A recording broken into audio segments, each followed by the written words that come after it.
Good morning, everybody, and welcome to this webinar on the open call Advancing the Environmental Risk Assessment of Plant Protection Products Towards a System-Based Approach. Next slide, please. Before starting, some housekeeping rules. So you are automatically connected to the audio broadcast, and this is a one-way audio. So you are only in the listen mode.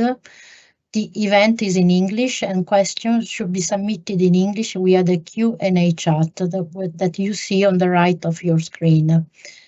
The event will be anyway recorded, and the recording made available on the EFSA website. After the event, attendees will receive a link to a survey, and we would like you to reply to this survey in order to evaluate these EFSA events and services. Originally, the event was scheduled for 2 hours, but we are going to finish earlier. Probably in 1 hour we can finish this webinar. Next slide, please. So the content of this webinar, we have three, let's say, sessions. The first one is giving some details on the call of a proposal. The second part, we give more finance and administrative aspects. And then we have a moment where we can address your questions arrived in the chat. I'm the first speaker, so sorry, I didn't introduce myself. I'm Domenica Uteri from Plants Unit. I'm responsible for the ecotoxicology team dealing with the risk assessment of pesticide. I give you now some background on the call. Specifically, I want to start from the objective, which is described in the section 1.2 of the call. The call aims to establish a framework partnership agreement, FPA, and for collecting and generating data in order to advance the integration of species ecology and landscape feature into the regulatory risk assessment. We want, with this call, to gain knowledge on the environmental exposure to pesticide and also identify novel strategies and tools for assessing potential pesticide effects. The main focus is on the terrestrial ecotoxicology, and with this call, we would like to create a pool of experts working in a consortium from different organizations to support EFSA with the execution in the next year of project in the main area already identified. Next one, please.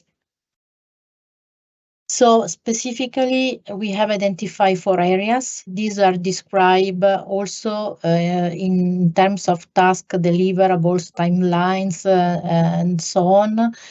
You might find the description in 1.3, in the section 1.3 of the call. The main objective of the area 1 is to characterize the exposure of pesticide in different environmental matrices.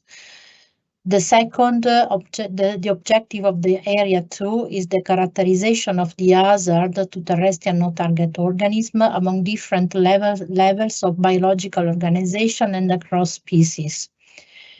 The third area is meant to collect and evaluate methodologies and tools like mechanistic effects model to be used to make them usable in a regulatory risk assessment.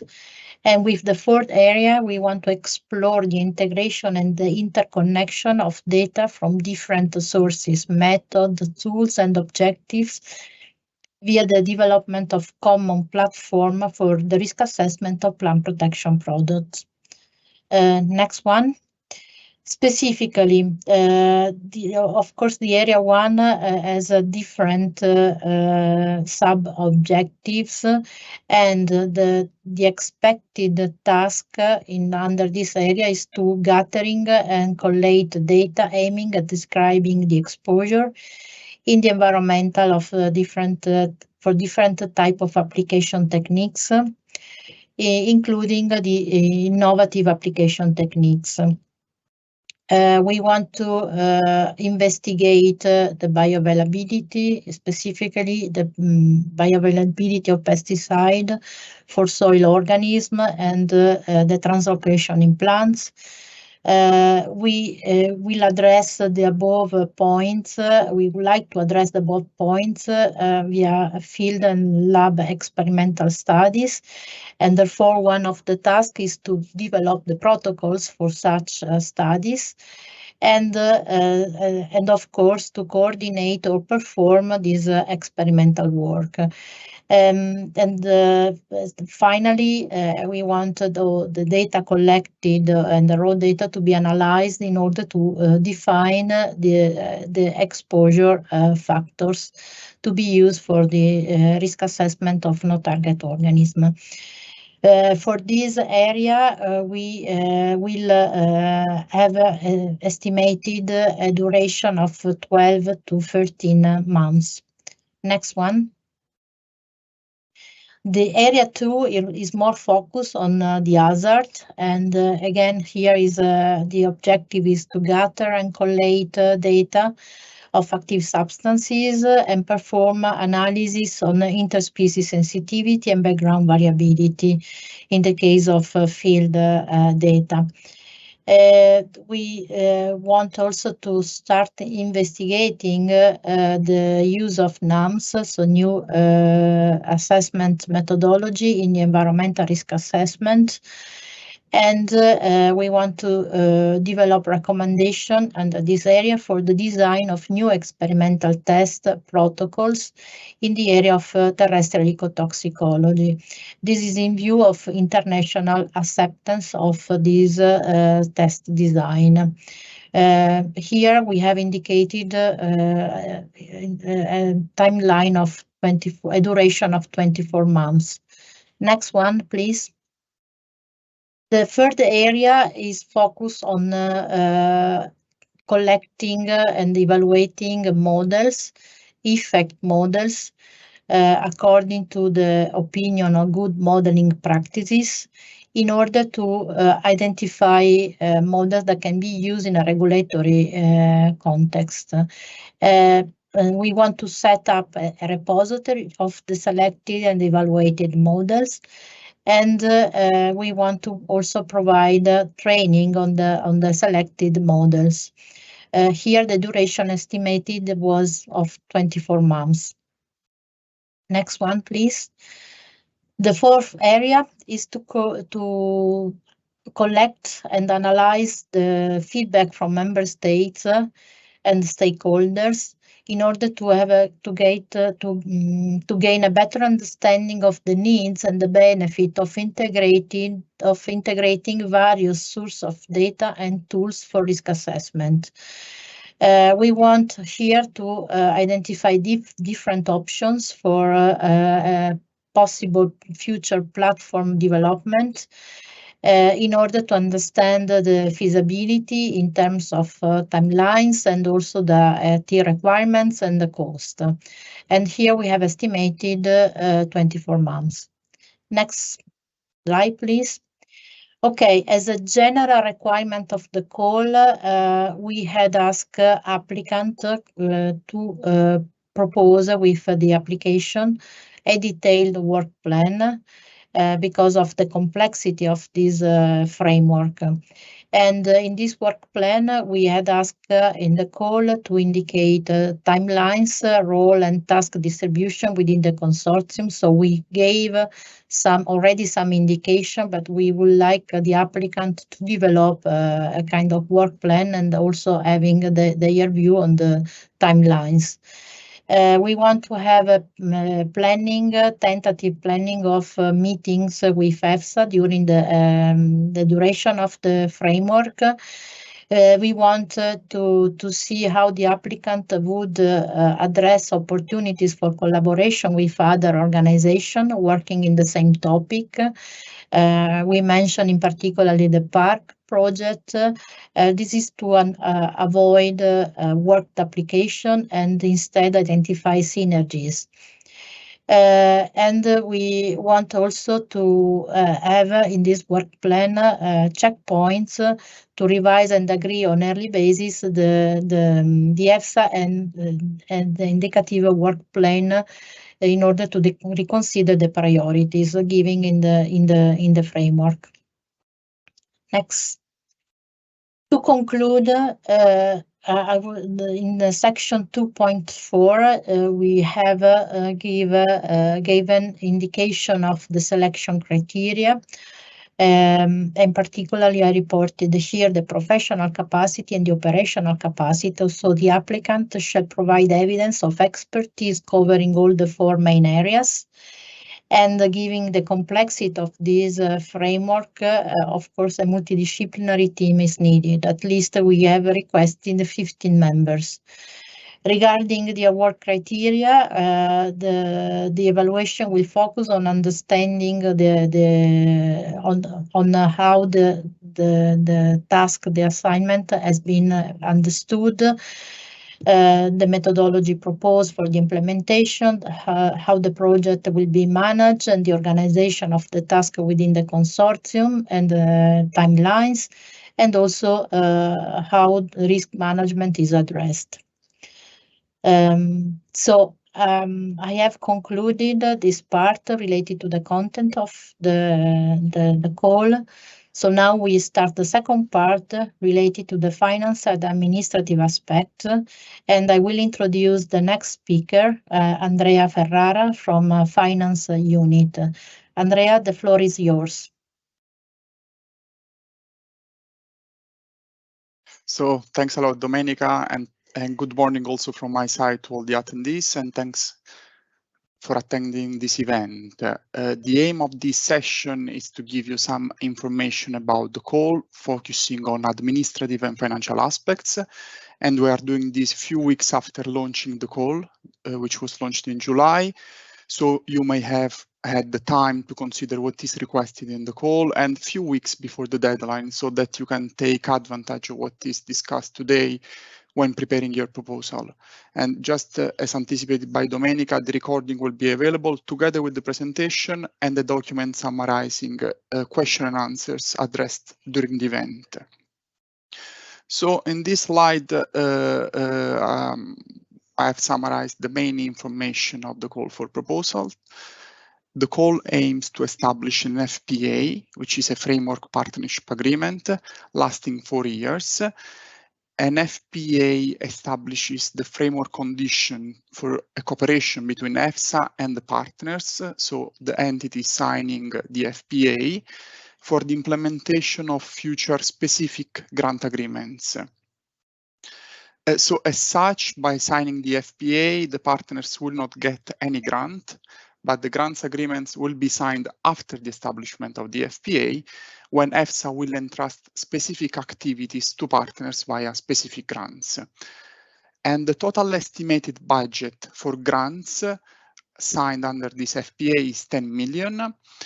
The grants will be signed as finance not linked to cost. So basically, this is a simplified contribution, whereas the actual payment will be linked to the achievement of results set in the grant agreement.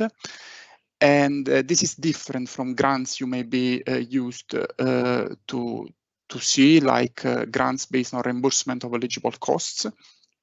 And basically, the main feature, the main information for you is that you won't need to justify incurred costs. Again, we launched in July, and the deadline is on 8 November at 5 p.m. Brussels time. We are asking, as anticipated by Domenica, given the complexity of the FPA, to prepare applications in consortium formed by at least 3 Article 36 organizations. You can be more, but not less. and the estimated grant agreement duration varies depending on the type of activities and goes from 12 to 36 months.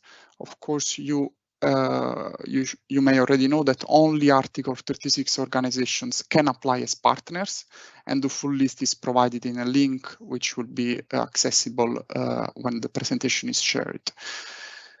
So you will have to submit your proposal using the EU funding and tenders portal.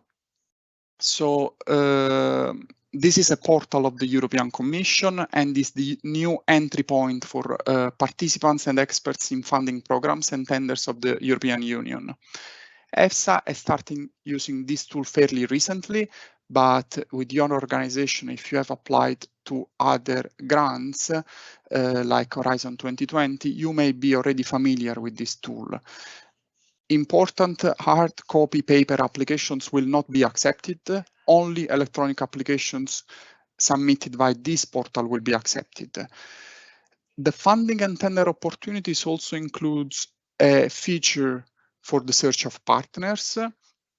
And you may consider contacting your national focal points. About this search of partners, on the left-hand side of the screen, you will see a warning, because be aware that any organization, any association or company can access this partner searching tool. And as a matter of fact, in the call published online, you will see already some requests to create consortium. So EFSA cannot prevent companies to publish and announce there, but be aware that only Article 36 can submit a proposal, while non-Article 36 can be involved as subcontractor, but not as partners.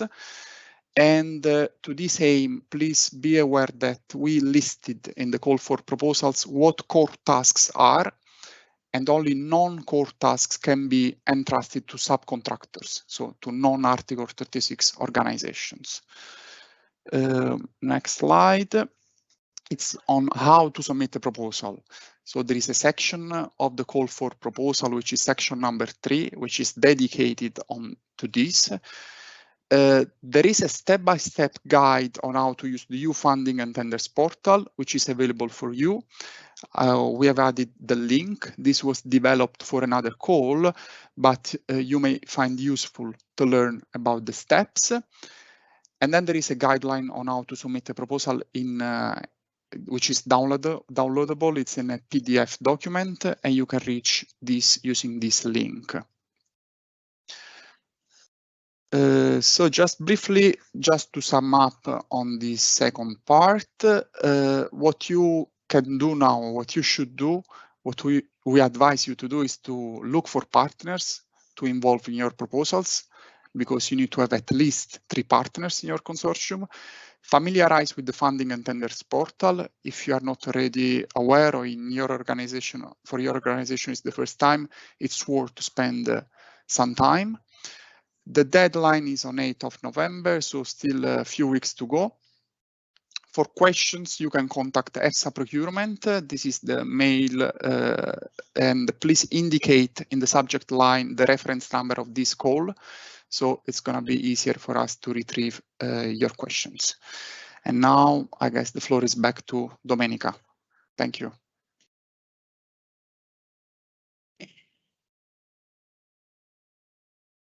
Thank you, Andrea. So now we are available for answering your question answer. We are checking the chat, and I don't know if we had received some, but for this, I think we haven't received any question, Andrea and colleagues. So I'm just waiting a couple of minutes to see if somebody has a question. But anyway, you can always submit questions following the instruction that you will find in the call, and your questions will be answered, and the answer will be made public available. Okay. there is one question. Maybe I can read it. To what degree is e.g. data analysis considered a core task? Could a PhD postdoc be placed with an Article 36 organization and spend time to work in SA, being placed part of the time with a subcontractor? Being a grant, as Andrea explained, subcontractor is not allowed for core task. And in the grant, we have defined core task. Everything is beyond the organization of the work, while the execution, for example, of experimental work can be considered as a no core task. But the development of protocols is a core task. But I give the floor to Andrea if you wish to clarify further, Andrea. So the floor is yours. Okay, thanks. Yeah, just to quote the page 13 of the call for proposals, it clearly explains which subcontracting, which are the core tasks, what we mean by core tasks, and there are few activities which are clearly defined core tasks. The others are not core tasks, so I invite you to read this paragraph and to develop your proposal accordingly.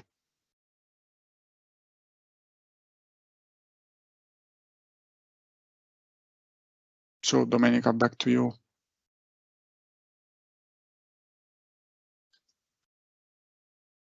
Thank you, Andrea. No further questions. So I would propose then to move to the end because you will have available all of these presentation and also the recording of this webinar. And in any case, you can always ask your questions. Maybe there is a follow-up. There is another question. Who will responsible for data collected in long term? Again, I think that here, Andrea, is for you, this question, because it's more on the rules of grant for being owner of the data that are produced under the grant, if I understand correctly. So I give the floor to you, Andrea, for this. Okay, yeah, thank you. I'm not sure I fully understand the question, but I can refer to the conditions applicable to the beneficiaries under Article 216 about confidentiality and processing of personal data, and the rules that bound both EFSA and the beneficiaries on data collection.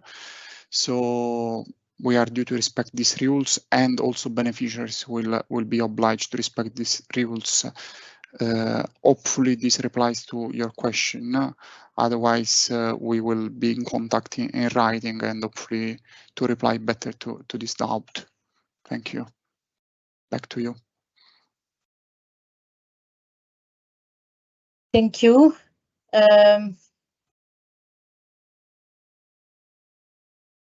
Okay, maybe now because you are you taking advantage of this webinar for questions. So I see there are many, and we have a chat moderator who is Laura Padovani. Laura, I give the floor to you for reading the questions and see, and then we can address them. So Yes, the floor is yours, Laura.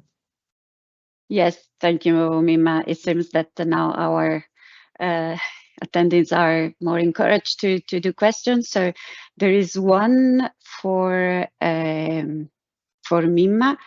Do you think to take into consideration also other organic compounds under ecotoxicological evaluation in the project, or only pesticides?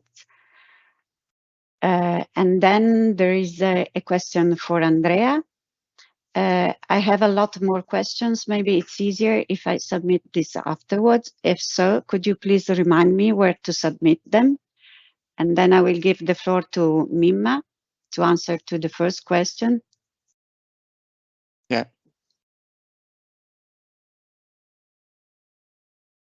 Okay, thank you, Laura. We will focus specifically as a priority to chemicals, so organic compound, for the toxicological evaluation, but it's not, since it is a framework, we have flexibility to set priorities. We are focusing here on, we want to focus here more on those substances because we had another call open for, let's say, pesticide with the plant protection product that are considered a flow concern.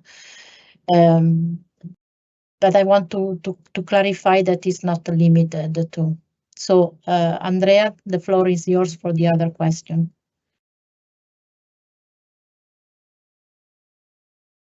Yeah, thank you, and thanks for sharing the slide where you will see as a last point the email address if you want to ask questions in writing, and please once again indicate in the subject the reference number of the call, and we'll write question and answers and publish them online so that everybody can see questions asked and answers provided. And that's it for me. Thank you. The floor is for Laura. Yeah, floor is back to Laura. Thank you. Laura, the floor is back to you for. Okay, now I'm live. So I have a couple of questions for Mimma. So the first one is, in your presentation, you mentioned a multidisciplinary approach with at least 15 experts. Do you also preferably mean 15 institutions? And the second, I think it refers to the previous about the organic compounds and say, for example, biodegradable and compostable material will become compost for agriculture. And a question for Andrea. Good morning, I'm a junior researcher and I would like to know if there are any platform where I can show my interest in to incorporate any consortium. Thanks. So I give the floor to Mimma to answer to the two questions. Thank you, Laura. So 15 experts is the minimum we ask for the team composition, and they have to cover the different expertise which are explained into the details in the point 2.5 in the call. Of course, this does not mean 15 institutions because as it was said, the minimum requirement in terms of number of institution and organization is 3. It could be even more, but the minimum is 3. And if it will be free, these 3 institutions should provide a team of at least 15 experts. So I give the floor to Andrea for the other questions.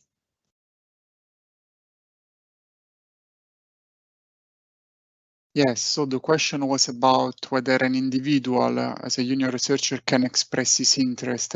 So just to clarify, the consortium should be composed of Article 36 organizations, so it's not individuals, consortium of individuals, but of entities, legal entities. So as such, individuals cannot participate, but of course, if you are interested to be involved to some extent, you may approach Article 36 organizations and inquire if they are working on this call, or you may publish an announce on the Funding and Tenders portal saying that you are a junior researcher and considering your background, you are interested to join or to be involved in one of the entities applying. But yeah, that's just an advice. And of course, as I said at the beginning, individuals cannot apply as individuals, only Article 36 can. And then back to you, Laura. Okay. I have a question for Mimma.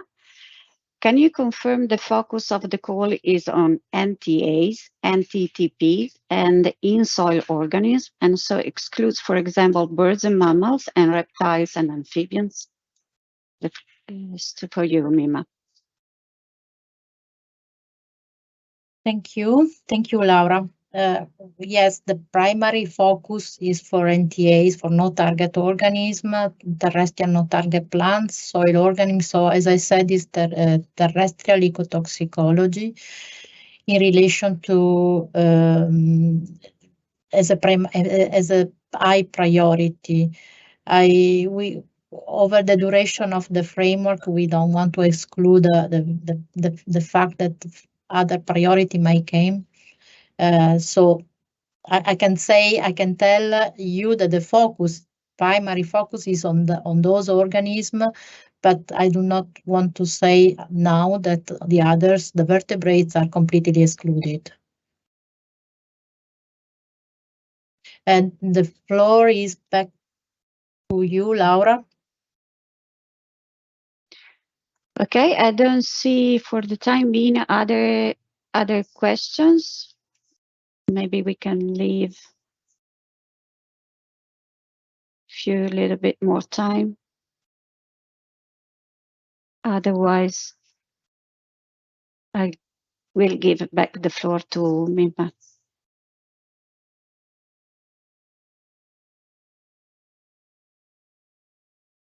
Okay, thank you, and thank you very much for all your questions. Of course, you have still time to make questions and to submit your questions to EFSA, and they will all replied, and also the reply will be, as I said, will be made public available on the EFSA website. The questions that we receive during this webinar will also be available in a few days. As well the recording of this event that will be published in the EFSA website. So I want to ask again you to submit, to fill in this survey that you will receive just after the event. And next slide, please. Okay, I think with this we can conclude. I would like to thank you for the participation and for the interest that you have demonstrated. So we would encourage, of course, to apply, because this is an important call for us, addressing a number of issues and projects which are very, very relevant. I would like to thank you, my colleagues, for helping in this webinar, and also the colleagues that have, Carolina, and colleagues that have supported the organization of this event. So thank you, and we can close the meeting. Have a nice day. Bye.